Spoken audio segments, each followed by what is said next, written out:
Q News.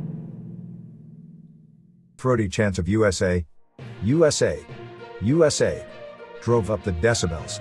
So did the talk of immigration policy in North Carolina, some 1,600 miles from the southern border. Well, beyond the halcyon days of the Bible Belt, faith still matters in eastern North Carolina. And the Rocky Mount Event Center crowd of about 5,000 who turned out to former President Donald Trump's campaign rally Wednesday made sure it was known at every opportunity.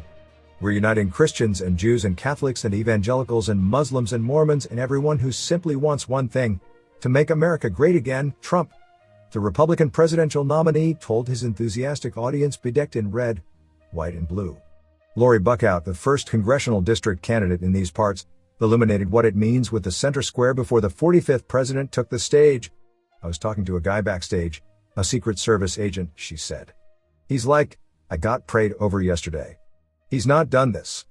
And I said, "How did you feel afterward?" He goes, "I felt so good." I said, "Embrace it, baby. It is one of the best parts of running in North Carolina is that faith, is that love. And it's positive. It's based on good things.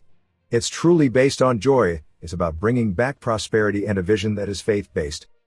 Faith has gotten a shove toward the front of this election stage, perhaps as much or more so since America elected John F. Kennedy in 1960, the first Roman Catholic president who came with a far different narrative than the next after him, President Joe Biden. Whereas Biden's faith mostly stayed out of the headlines 4 years ago, Democratic presidential candidate Kamala Harris has doubled down, calling Trump a fascist, and the Democratic National Committee is linking him to Hitler. For context, the days of Hitler some 90 years ago included Germans who were Christian, though neither belonging to the Roman Catholic or the Protestant churches. Fascism, to be clear, is a political ideology through suppression of opposition and social hierarchy, all of which is contrary to not only the Presbyterian raisings of her opponent but Christians in general. Then there's the war in the Middle East, ignited after Hamas attacked Israel 13 months ago, central to escalated protests on American campuses, and punctuated by more Democrats backing Palestine and a ceasefire over America's historical ally in the region. On October 10, Harris was just down the road from Rocky Mount in the pulpit of an eastern North Carolina church. 5 days later in Wisconsin at a rally, she answered a participant's cry out of "Jesus is Lord" by saying, "You're at the wrong rally. The other one is down the street." It makes you question her sincerity, because that was scripted, said U.S. Representative Richard Hudson, a Republican from the state's 9th congressional district. What wasn't scripted was her off-the-cuff remark to that young man, that "you're at the wrong rally." That's what she really believes. Trump's lifestyle has snagged its share of headlines, with accusations of affairs and boys' locker room talk and secret recordings. As for faith, most thought he was done in January 2016, just under 11 months from defeating Hillary Clinton, when he infamously quoted scripture at Liberty University saying 2 Corinthians rather than 2nd, as is more common.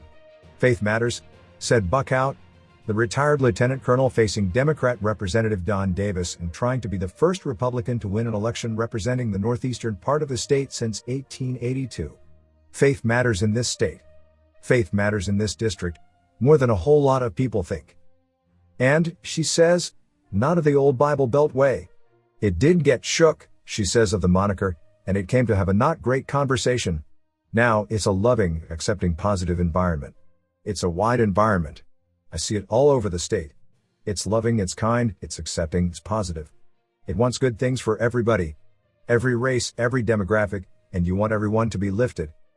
Buckout and Hudson, each of whom revved the crowd ahead of Trump taking the stage, say there's nothing wrong with people standing up for what they believe in, no matter their political party. "There are people in this room who disagree with me on issues, but they're welcome to be here," Hudson said.